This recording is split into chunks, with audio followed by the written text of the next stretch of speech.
Afin de pouvoir différencier plus rapidement les différents segments que vous avez insérés, donc pour filtrer les données de votre tableau croisé dynamique, vous avez la possibilité de les personnaliser.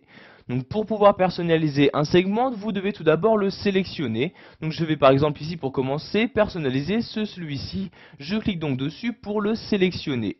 Une fois celui-ci sélectionné, vous avez en haut dans le ruban Office un nouvel onglet qui apparaît, l'onglet Options.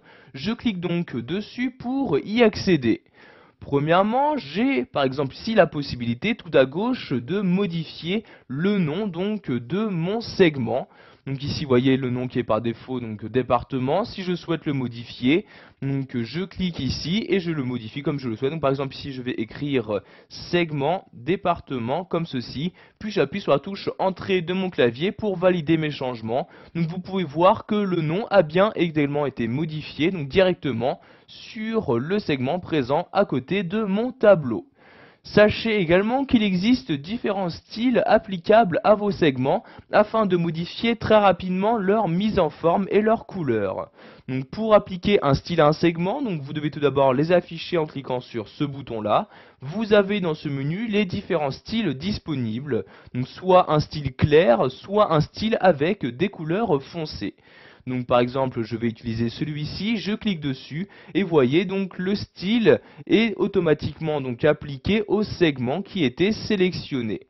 Il est également possible de choisir quel segment va apparaître devant l'autre ou non. Donc vous voyez par exemple si je déplace celui-ci, donc je clique, je maintiens le clic de ma souris et je déplace ici sur le second segment. Je lâche ici le clic de ma souris. Vous pouvez voir qu'il apparaît pour l'instant au-dessus de l'autre. Si je souhaite le faire apparaître en dessous, je vais ici devoir le reculer d'un ou plusieurs plans. Donc pour reculer, donc pour changer de plan un segment, vous allez vous rendre toujours dans l'onglet Options sur l'un des deux boutons, donc suivant si vous souhaitez l'avancer ou le reculer d'un plan. Donc ici je vais le reculer, je clique donc ici sur reculer comme ceci, et comme vous pouvez le voir par exemple, je ne l'ai reculé que d'un seul plan, et voyez donc ici, donc maintenant le segment sélectionné apparaît bien en dessous le précédent.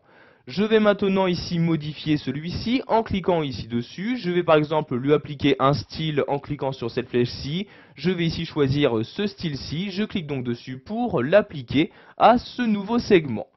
Pour finir, nous allons voir quelles sont les différentes configurations disponibles pour un segment.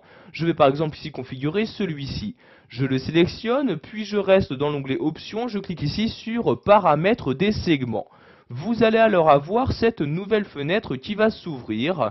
Dans cette fenêtre, vous avez toujours la possibilité de modifier le nom de votre segment, mais également sa légende. Et vous pourrez également choisir dans quel ordre donc, faire apparaître les différentes données de ce segment.